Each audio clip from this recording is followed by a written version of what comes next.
Here comes the sun, doo-doo-doo-doo. Here comes the sun, I say it's alright.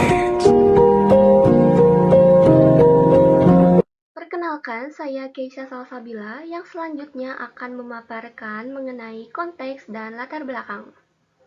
Kalau kita lihat kondisi saat ini, UMKM punya peran yang sangat besar dalam perekonomian Indonesia. Hingga tahun 2025, jumlah UMKM di Indonesia mencapai sekitar 65,5 juta unit usaha. Angka ini menyumbang hampir 62% terhadap produk domestik bruto dan mampu menyerap lebih dari 119 juta tenaga kerja. Artinya, sekitar 97% dari total tenaga kerja nasional. Tapi, meskipun jumlahnya besar, kontribusi UMKM terhadap ekspor nasional masih sangat kecil, hanya sekitar 15,7% dari total ekspor. Ini menunjukkan bahwa sebagian besar UMKM kita itu masih berfokus pada pasar domestik dan belum banyak mampu menembus pasar global. Selain itu, masih ada beberapa tantangan besar, seperti daya saing produk, akses ke pasar dan pembiayaan, hingga pemanfaatan teknologi dan digitalisasi yang masih terbatas.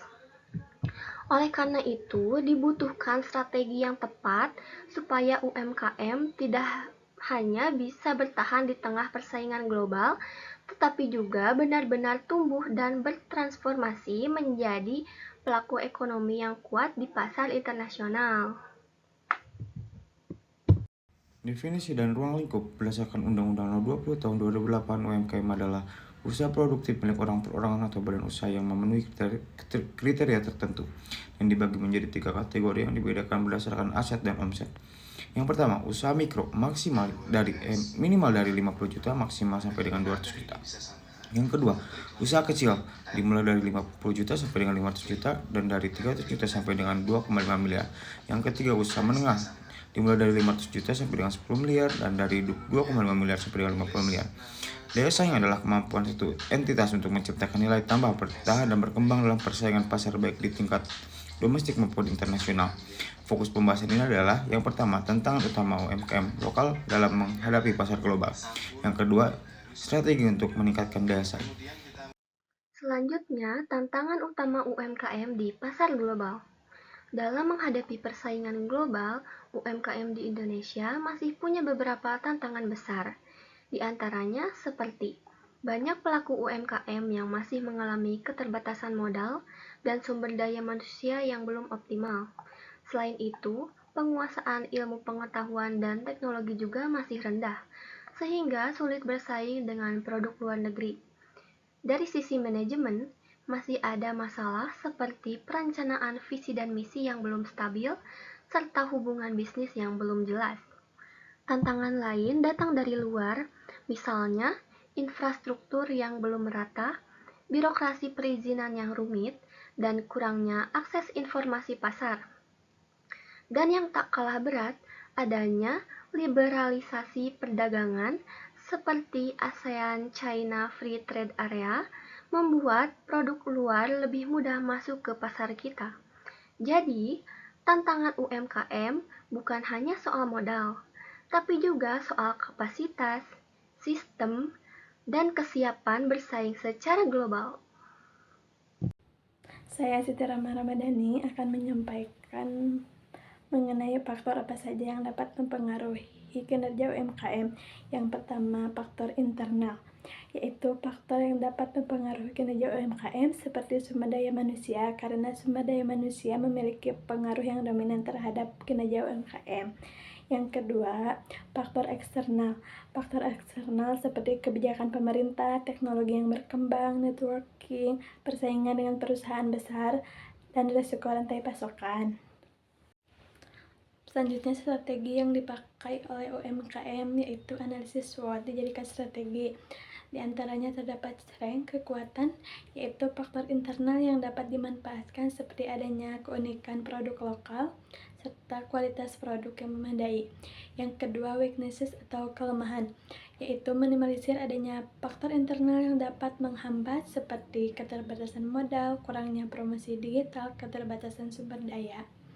Yang ketiga, opportunity atau peluang, yaitu faktor eksternal yang dapat dimanfaatkan UMKM untuk berkembang seperti adanya platform e-commerce atau dukungan pemerintah serta kolaborasi dengan bisnis lain. Yang keempat, threat atau ancaman, yaitu faktor eksternal yang dapat menimbulkan risiko bagi UMKM seperti adanya persaingan ketat, perubahan nilai tukar.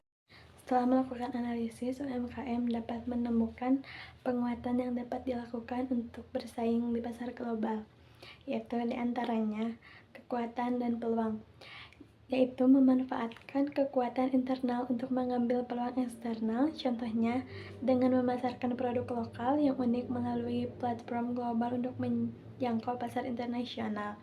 Yang kedua, kelemahan dan peluang, yaitu mengatasi kelemahan internal dengan memanfaatkan peluang eksternal, contohnya dengan mengikuti pelatihan digital marketing yang didukung oleh pemerintah untuk memperkuat promosi produk secara daring. Yang ketiga, kekuatan ancaman, menggunakan kekuatan internal untuk mengatasi ancaman eksternal, contohnya memperkuat merek dan kualitas produk sebagai keunggulan. Yang keempat, kelemahan dan ancaman, meminimalkan kelemahan dan menghindari ancaman, contohnya dengan memperbaiki pencatatan keuangan. Studi kasus yang kami bawa adalah penelitian kuantitatif berskala besar yang bertujuan untuk mengidentifikasi faktor-faktor penentu, prediktor, inovasi pemasaran pada usaha kecil dan menengah UKM. Tujuannya adalah mengidentifikasi sumber daya dan kapabilitas spesifik yang menjadi pendorong utama inovasi pemasaran di kalangan UKM usaha kecil dan menengah. Data dan metode yang diambil adalah menggunakan data unik dari Global Competitiveness Project (GCV) melibatkan 932 UKM dari 11 negara. Analisa menggunakan regresi logistik ordinal.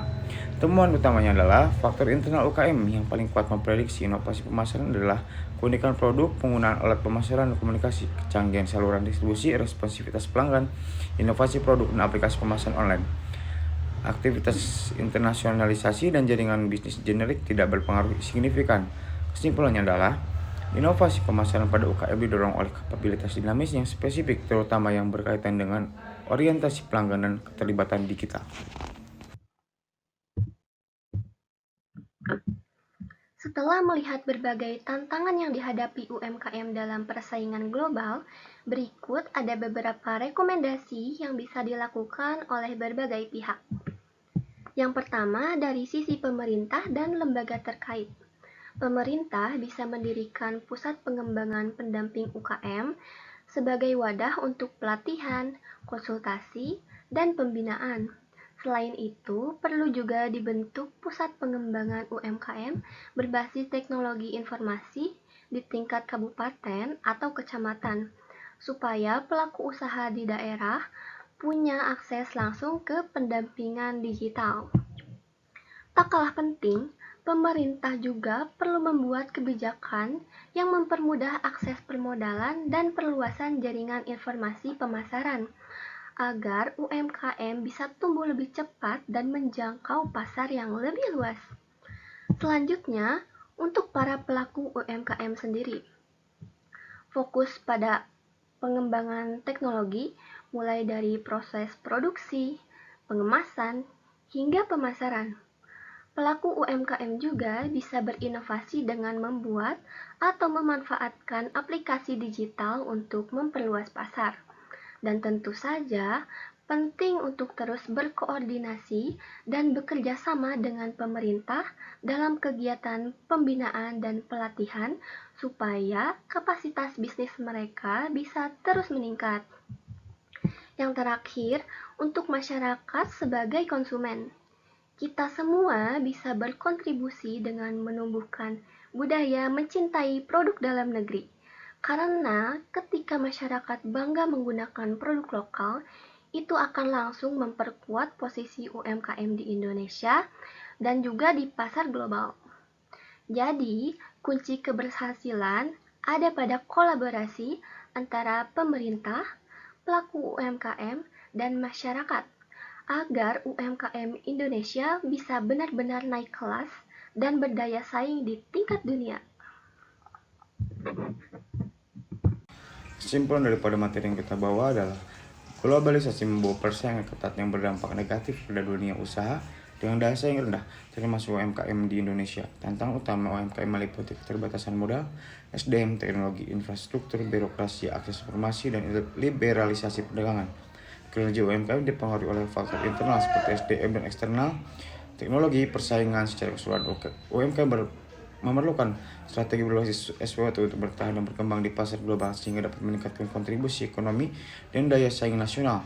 Dukungan pemerintah dan inovasi internal sangat krusial untuk menghadapi tantangan globalisasi.